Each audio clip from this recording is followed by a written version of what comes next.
ยืดสายที่ดีอย่างยอดเยี่ยมเลยนะเจ้าเป็นการยืดกล้ามเนื้อบ่ให้กล้ามเนื้อตึงนะเจ้าเมื่อกล้ามเนื้อเราบ่ตึงเกินไปได้มีการผ่อนคลายตอนเช้านะเจ้าทำงานทั้งวันก็สะดวกสบายนะเจ้าจะได้มีภาระกำลังในการทำงานอย่างมีสติปัญญาสติปัญญาจะมาจากไหนนอบน้อมจิตใจบูชาธรรมนะเจ้าน้องๆเด็กๆทั้งหลายอย่าลืมนะเจ้าบูชาคุณพระพุทธบูชาคุณพระธรรมน้อมจิตน้อมใจนะเจ้ารับศีลห้านะเจ้าทนายปอบอกบาอาจหารแนะนำท่านผู้รู้เป็นผู้ใหญ่ทั้งหลายนะเจ้าแต่ว่าอยากเชิญชวนน้องๆเด็กเล็กทั้งหลายนะเจ้าศีลห้านะเจ้าน้อมนำเข้าสู่จิตใจตื่นเช้ามาก่อนไปโรงเรียนนะเจ้าหรือช่วงเวลานี้ตื่นเช้ามาก่อนที่จะเรียนออนไลน์กันนะเจ้าเมื่อเรียนก่อนที่จะเรียนออนไลน์เอาศีลห้าเข้าสู่จิตเข้าสู่ใจนะเจ้าหมู่บ้านคนไทยเฮาทุกคนจะมีศีลห้าเป็นเครื่องเตือนจิตเตือนใจนะเจ้าศีลห้าเครื่องเตือนจิตเตือนใจนะเจ้าเมื่อเฮาได้ทำงานอย่างมีสติว่าลงไปสู่อบายภูมินะเจ้าว่าลงไปสู่เป็นลูกน้องของนายในราชทัณฑ์กระทรวงยุติธรรมไม่อยากจะเตือนเพื่อนให้คิดเลื่อนเกินย่อมนอกจากมีชาติเรายังมีศาสนารักษาศีลห้าคือหมู่บ้านของเราไม่เอาความโหดร้ายทุกชนิดไม่มีจิตคิดขโมยของเขาผิดทางเพศละมดเท็จไม่เอาสุรายาเมาเราทุกคนขอลาหมู่บ้านนี้มีแต่คนถือศีลที่นี่เป็นถิ่นของคนมีศรัทธานอกจากมีชาติเรายังมีศาสนารักษาศีลห้าคือหมู่บ้านของเราเรียกเอาความเมตตามาเสริมและริเริ่มสู้งานหนักเบารักเดียวใจเดียวซื่อสัตย์คำเราชีวิตไม่เมาเพราะมีสติปัญญาหมู่บ้านนี้มีแต่คนถือศีลที่นี่เป็นถิ่นของคนมีศรัทธานอกจากมีชาติเรายังมีศาสนารักษาศีลห้าคือหมู่บ้านของเรารักในหลวงห่วงลูกหลานร่วมกันต้านสิ่งไม่ดีไม่เอาหมู่บ้านศีลห้าของเราอย่าให้อายเขาต้องช่วยกันรักษาหมู่บ้านนี้มีแต่คนถือศีลที่นี่เป็นถิ่นของคนมีศรัทธานอกจากมีชาติเรายังมีศาสนารักษาศีลห้าคือหมู่บ้านของเรา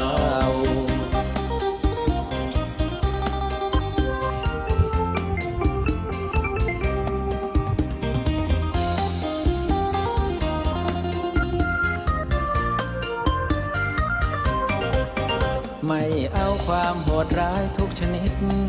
ไม่มีจิตคิดขโมยของเขาผิดทางเพศละมดเท็จไม่เอาสุรายาเมาเราทุกคนขอลาหมู่บ้านนี้มีแต่คนถือศีลที่นี่เป็นถิ่นของคนมีศรัทธานอกจากมีชาติเรายังมีศาสนารักษาศีลห้าคือหมู่บ้านของเรา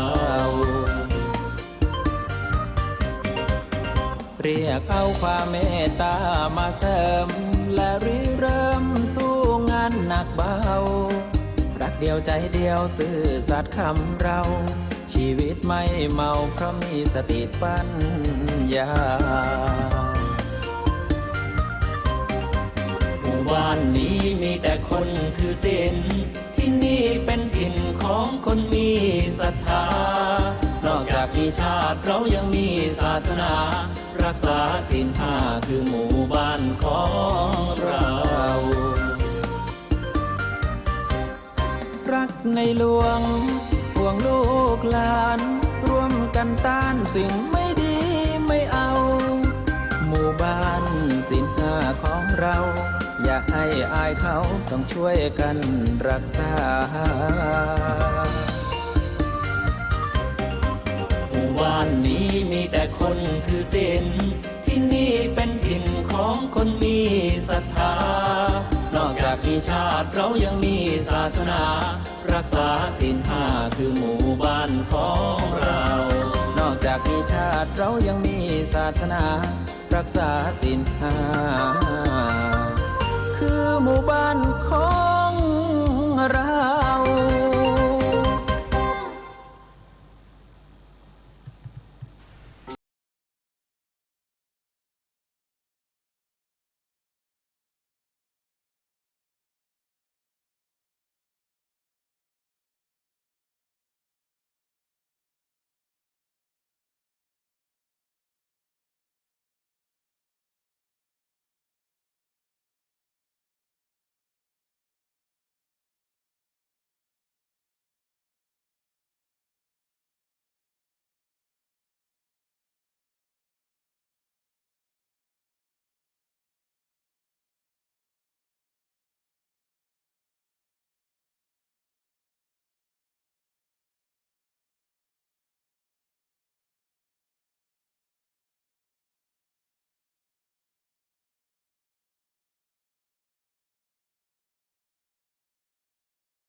เจ้า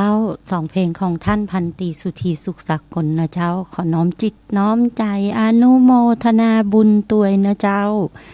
กับเสียงเพลงมีท่วงทำนองนะเจ้าธรรมะมีท่วงทำนองเสียงเพลงมีท่วงทำนองโดยปกติอยู่แล้วแต่ว่าธรรมะเข้าไปอยู่ในท่วงทำนองนะเจ้ากับกลุ่มของธรรมะมีท่วงทำนองของท่านพันตรีสุธีสุขสกลนะเจ้าเปิ้นช่วยกันเผยแพร่ธรรมะทำให้คนเฮาบ่เบื่อบ่น่ายในการฟังธรรมนะเจ้าศีล5ทั้ง5ข้อนะเจ้าแล้วก็หน้าที่ในการสวดนะเจ้าพระมีหน้าที่สวดเสร็จแล้วก็ได้รับปัจจัยนะเจ้าที่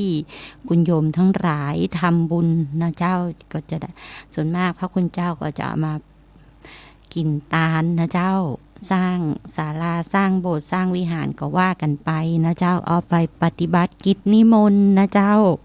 บางเตื้อก็ต้องเอาไปเลี้ยงลูกพระลูกเนนทั้งหลายนะเจ้า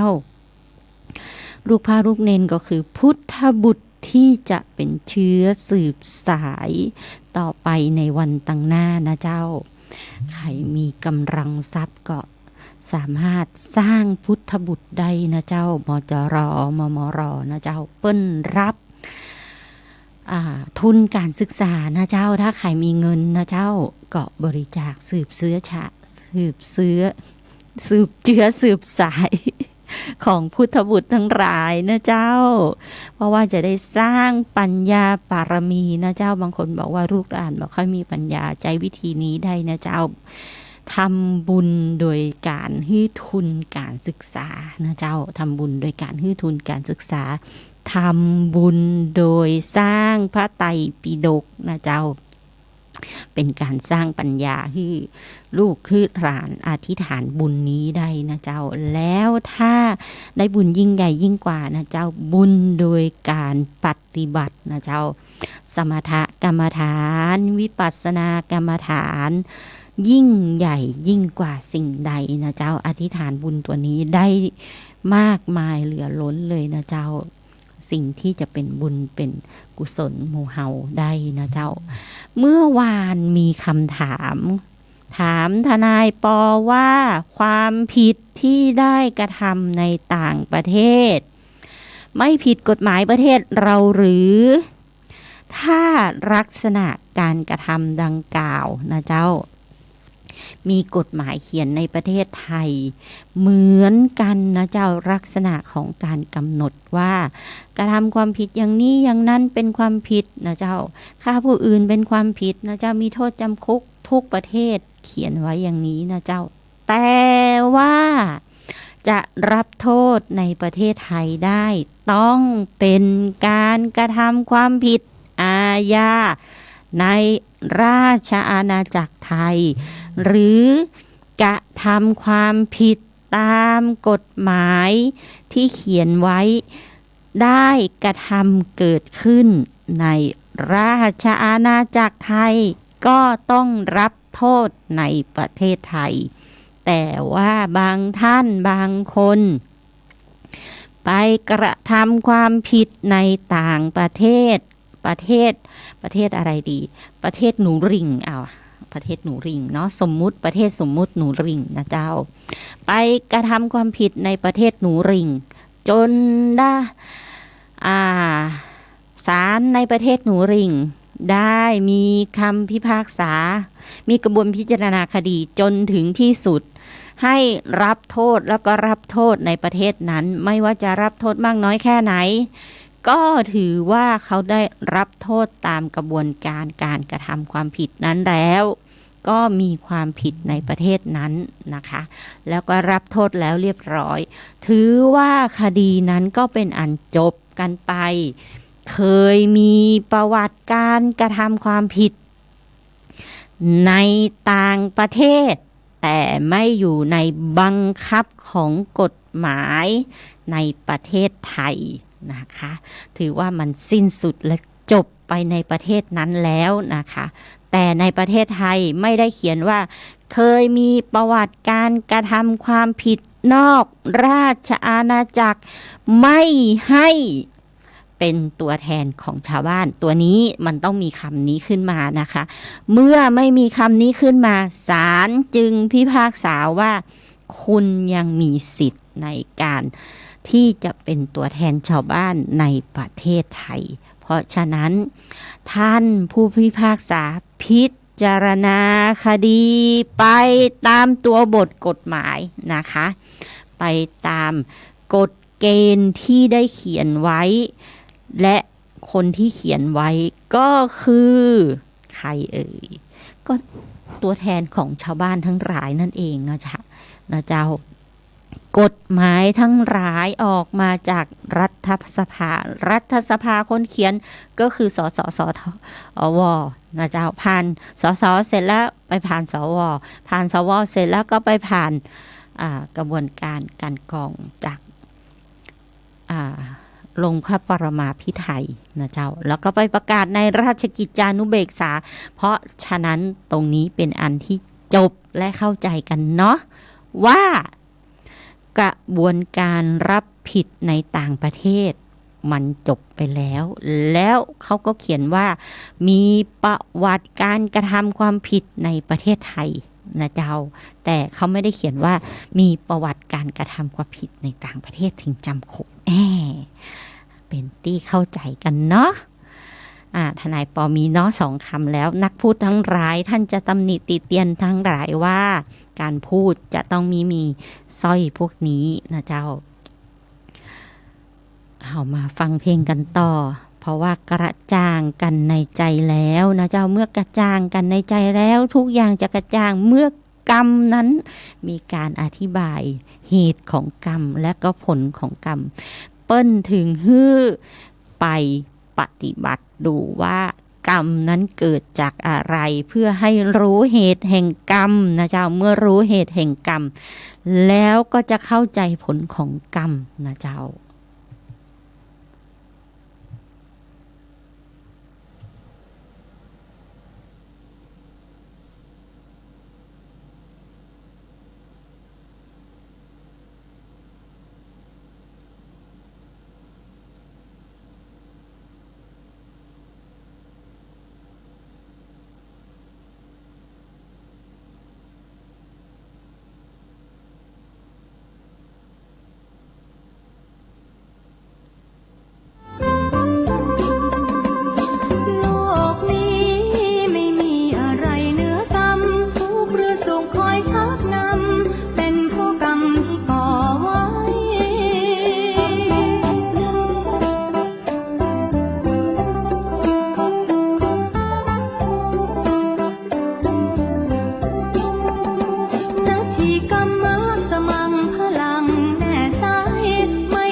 เป็นเหมือนไฟเผาตัว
จิตใจหมายมันหวังจะสร้างสรรค์ทางชีวิตจุดไฟฝันไม่มีวันสิ้นพร้อมจะปั้นดินให้เป็นดวงดาวท้อถอยบางคราวในช่วงไต่ดาวลำพังแต่ลึกๆไม่เคยหยุดหวังยังเปี่ยมพลังยังคงแวววาวดวงใจจับจ้องหมายจะได้คล้องมาลายดาวสักวันหนึ่งนะคุณคงได้ข่าวว่ามีดวงดาวที่มาจากดินกินน้ำพริกอยู่ทุ่งนาดอนลมแรงแดดร้อนสักวันจะผ่านน้ำเย็นเคยเจ็บเคยจนจะทนสู้ประสาดินหาทางฝึกฝนดนดินจนกว่าจะสิ้นแรงใจถึงเกิดเป็นดินก็ไฟทวินสอยดาวชาชีวิตแม้ไม่สวยขาวก็ไม่ปวดร้าวมีดาวดวงไกลดลใจให้สู้หวังจะเรียนรู้ปูทางใจขอสิทธิ์ฝันปั้นดินไม่นานนี่แหละผู้ชายปั้นดินเป็นดาว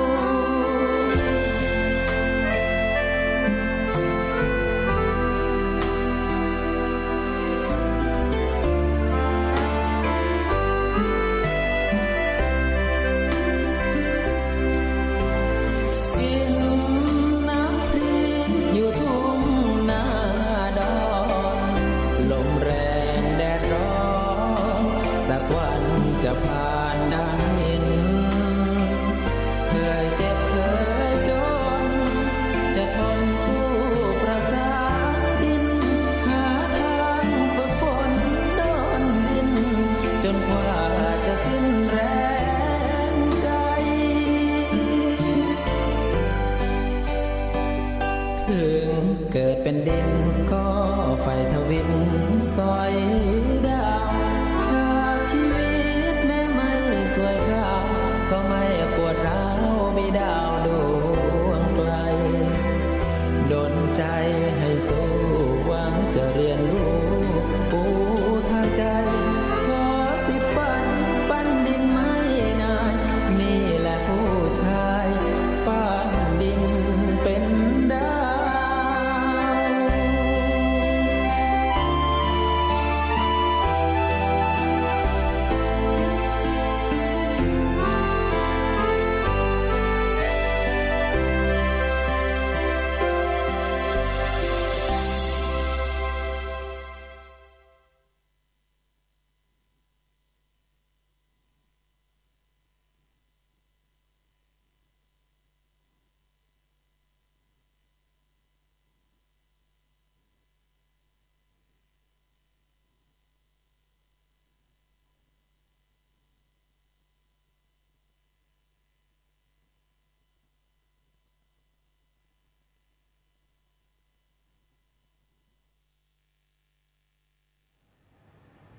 เจ้านั่นก็คือเพลงท่วงธรรมะมีท่วงนำนองนะเจ้าโดยพึ่งบุญโปรดักชันนะเจ้าเพลงปั้นดินให้เป็นดาวโดยท่านพันตีสุธีสุขสกลและเพลงก่อนหน้านี้ก็ไม่มีอะไรเหนือกรรมเป็นเพลงของคุณฝนธนสุนทรนะเจ้าธรรมะมีท่วงทำนองก็ขออนุโมทนาบุญกันตัวยนะเจ้าตะกี้ทิ้งท้ายในเรื่องของความผิดในราชอาณาจักรคำว่าราชอาณาจักรมีที่ใดพ้องนะเจ้าพื้นดินพื้นน้ำที่อยู่ในประเทศไทยนะเจ้าขอบเขตจะอยู่ตามที่กฎหมายมันเขียนไว้นะเจ้ากระทำไรราชอาณาจักรโดยแท้นะเจ้าถ้าทำในเครื่องบินล่ะเจ้าเครื่องบินที่จดทะเบียนในประเทศไทยเรือที่จดทะเบียนในไทยนะเจ้าแต่ว่าเครื่องบินนั้นไปจอดอยู่ที่ทวีปยุโรปนะเจ้าเครื่องบินนั้นไปจอดอยู่ที่อังกฤษเครื่องบินนั้นไปจอดอยู่ที่สหรัฐอเมริกาเปิ้ลถือว่ากระทำความผิดในราชอาณาจักรนะเจ้ากระทำความผิดในเครื่องบินจดทะเบียนในประเทศไทยแล้วเครื่องบินนั้นไปจอดอยู่ที่สหรัฐถือว่าความผิดนั้นเกิดในประเทศไทยนะเจ้าเพราะฉะนั้นตรงนี้เฮาดูกันไว้นะเจ้ากระบวนการของกฎหมายเปิ้นเขียนไว้เพื่อที่คุ้มครอง1อาณาเขตประเทศไทย2ทรัพย์สินคนไทยนะเจ้า3คนไทยนะเจ้า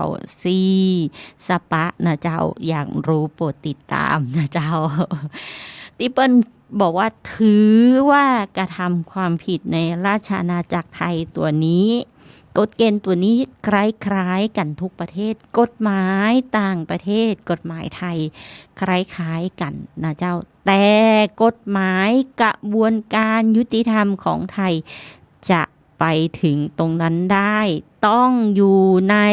ราชอาณาจักรไทยนะเจ้าก็คือในเขตแดนประเทศไทยนั่นเองนะเจ้าเหนือพื้นน้ำเหนือพื้นดินในอากาศแต่บ่เกินที่ดินขวานทองนะเจ้าถ้าเกินที่ดินขวานทองก็จะมีอย่างเช่นเครื่องบินนะเจ้าเรือนะเจ้าเรือสีทานของประเทศไทยนะเจ้าไปจอดอยู่ในน่านน้ำของมาเลเซียอย่างเอี้ยถ้าเกิดการกระทำความผิดมีการแอบขึ้นไปในเรือไทยแล้วก็ใช้มีดปาดคอคนไทยในเรือไทยที่จอดในน่านน้ำมาเลเซียถือว่าการกระทำความผิดที่ปาดคอนั้นนะเกิดในราชอาณาจักรไทยเพราะว่าเรือไทยนั้นเป็นเขตกฎหมายเปิ้นจริงๆในความเป็นจริงแล้วบ่ได้อยู่ในราชอาณาจักรแต่เปิ้นกำหนดว่าให้ถือว่ากระทำในราชอาณาจักรตัวนี้เข้าข้อยกเว้นตัวนี้นะเจ้าแต่ถ้าคนบางคนไปกระทำความผิดในต่างประเทศรับโทษตามกระบวนการกฎหมายพิจารณาความของต่างประเทศแล้วนะเจ้าแต่เปิ้ลมาได้กระทำความผิดกฎหมายในราชอาณาจักรไทย ตัวนี้ไงคะที่ท่านหนึ่งแล้วท่านผู้พิพากษาก็พิจารณากระบวนการพิจารณาคดีบอกว่าไม่ได้มีประวัติการกระทำความผิดจึงยกฟ้องแต่เขาไม่อ่านให้ละเอียดซะก่อนอ่านข้อความต้องอ่านให้ละเอียดนะคะไม่เคยมีประวัติการกระทำความผิดในประเทศไทยตรงนี้นะเจ้ากฎหมายไทยจะบังคับตรงนี้ได้เท่านั้นนะเจ้าก็ว่ากันไปตามกระบวนการนะเจ้าหลายท่านบอกว่าเป็นไปไม่ได้ในเมื่อมีประวัติการกระทำความผิดในต่างประเทศแล้วจะมาทำงานรับราชการนักการเมืองในไทยได้อย่างไรตัวนี้เปิ้นเขียนไว้นะเจ้าต้องไม่มีประวัติการกระทำความผิดอาญาถึงจำคุกในประเทศไทยนะเจ้าตรงนี้เพราะฉะนั้นเราต้องยอมรับกระบวนการตรงนี้เพราะกฎหมายตัวนี้มันเขียนไว้โดยผู้แทนของท่านทั้งหลายนะเจ้าโดยคนไทยนะเจ้า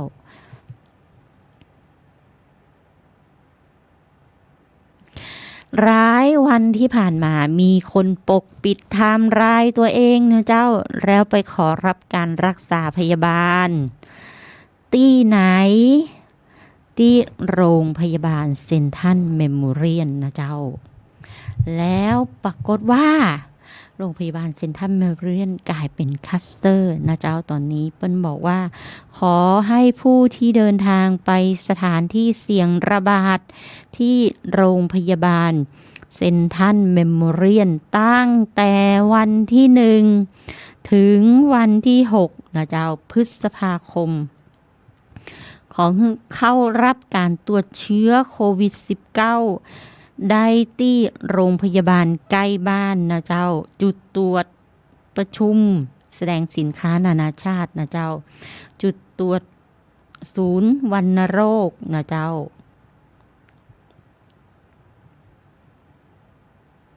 ตรงนี้เรียนแจ้งให้หมู่เฮาได้รับรู้นะเจ้าและตอนนี้บุคลากรของโรงพยาบาลเซนทรัลเมโมเรียลนะเจ้าปอที่จะทำงานโรงพยาบาลจึงปิดก่อนนะเจ้าเพื่อเคลียร์ในเรื่องคัสเตอร์ตัวนี้นะเจ้าเพื่อล้างโรงพยาบาลนี่คือผลของการปกปิดไทม์ไลน์ของตัวเองนะเจ้าเพราะฉะนั้นอยากขอร้องเพื่อนหมู่เฮาทั้งหลายถ้าอยากคือน้องโขมดไปจากเมืองเจียงใหม่เวียงเจียงใหม่ของเฮานะเจ้าเวียงร้านนาของเฮาได้สืบทอดสืบสานประเพณีกันนะเจ้าสืบสานวัฒนธรรมของการกินการอยู่ฮีดฮอยนะเจ้าตรงนี้ต้องช่วยกันดูแลซึ่งกันและกันนะเจ้าตอนนี้แจ้งกันเตือนกันไปนะเจ้าตั้งแต่วันที่1ถึง6พฤษภาคมที่โรงพยาบาลเซนทรัลเมโมเรียลตำบลจ้างการนะเจ้าเป็นประกาศของสาธารณสุขตั้งแต่วันที่12พฤษภาคม2564นะเจ้าเปิ้ลออกมาประกาศว่าไทม์ไลน์ของใครที่ผ่านโรงพยาบาลเซนทรัลเมโมเรียลอย่าลืมนะเจ้า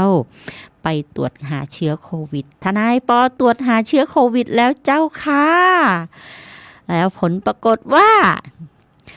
ปลอดภัยสำหรับทุกท่านนะเจ้าบ่เป็นคัสเตอร์นะเจ้าแล้วก็บ่เป็นตัวเชื้อให้ไข่นะเจ้าแต่ว่า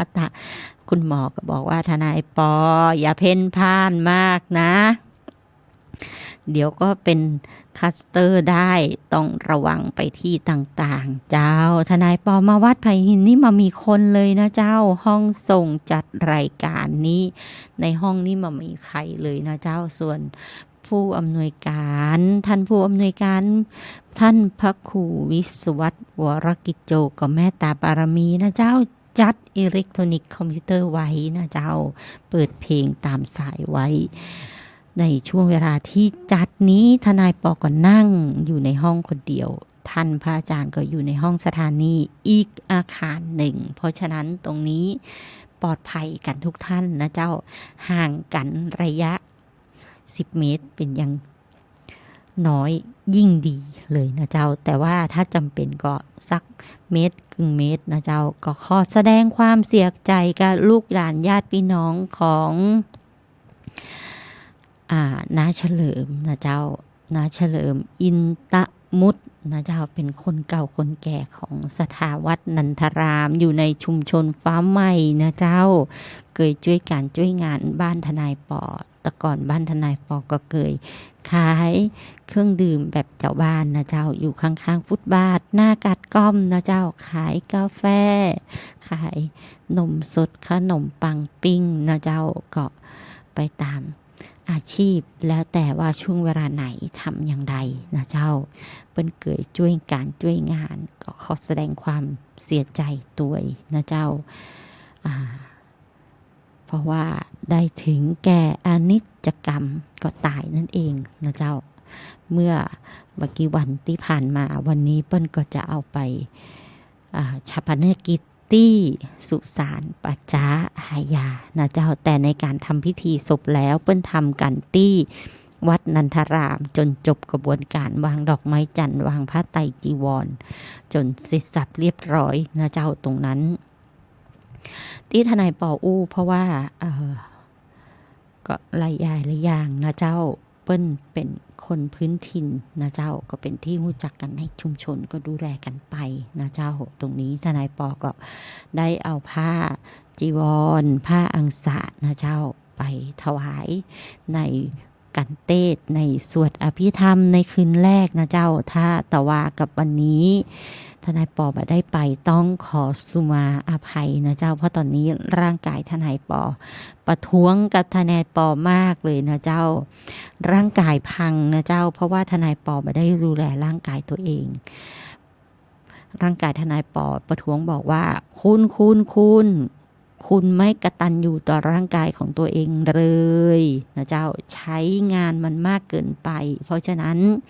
ให้พักบ้างนะเจ้าตรงนี้ทนายปอก็เลยต้องขอพักสัก 3-4 วันนะเจ้าแต่เสาร์หน้าทนายปอก็มาจัดกันใหม่นะเจ้าเพราะว่ามาแน่ใจเดี๋ยวนะเจ้าวันนี้วันที่15วันที่20 21 22 23 24อาทิตย์หน้าทนายปอคงบ่ได้มานะเจ้าเพราะติดเข้ารับการรักษาร่างกายที่โรงพยาบาลนะเจ้าเพราะต้องพักหลังจากการเชือดเฉือนกันเล็กน้อยนะเจ้าถ้าเชือดเฉือนกันเล็กน้อยหมดไปแล้วทีนี้ก็บ่มีความดันบ่มีเบาหวานนะเจ้าบ่มีโรคทางกายอย่างอื่นที่จะเป็นติดต่อไข้ได้นะเจ้าก็ต้องพักผ่อนร่างกายวันที่22-23นะเจ้าทนายปอต้องขออนุญาตงดจัดรายการในอาทิตย์หน้านะเจ้าเนื่องจากว่าเข้ารับการรักษาตัวที่โรงพยาบาล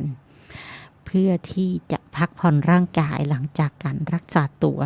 4 วันนะเจ้าคุณหมอบอกให้พักหลังจากการรักษา4 วันนะเจ้านอนดูอาการเสร็จสับก็คงวันที่29-30อาทิตย์ถัดไปนะเจ้าวันที่29-30ได้พบปะกับทนายปอกันใหม่นะเจ้าในช่วงเวลา7 โมงเช้าถึง8 โมงนะเจ้ามาช้าดีกว่าไม่มาเนาะเนื่องจากว่าทนายปอต้องทำกิจกรรมในร้านในสำนักงานในบ้านให้เสร็จก่อนนะเจ้า1 เช้าน้อมจิตน้อมใจรับบุญศีล 5นะเจ้าถวายข้าวพระพุทธนะเจ้าถวายข้าวคุณบิดามารดาทุกทิศทุกทางในบ้านก่อนเจ้าที่นะเจ้าส่วนคนที่ใส่บาตรก็คือมารดาของทนายปอนะเจ้าท่านจะใส่บาตรทุกเช้าตรงนี้ก็ร่วมอนุโมทนาไปกับทนายปอตัวนะเจ้าขอบุญนี้ปกคลุมรักษาทุกท่านนะเจ้าแล้วก็อนุโมทนาบุญกับศรัทธาทุกท่านที่ปฏิบัติธรรมนะเจ้านมัสการลาและสวัสดีญาติธรรมทุกท่านเจ้า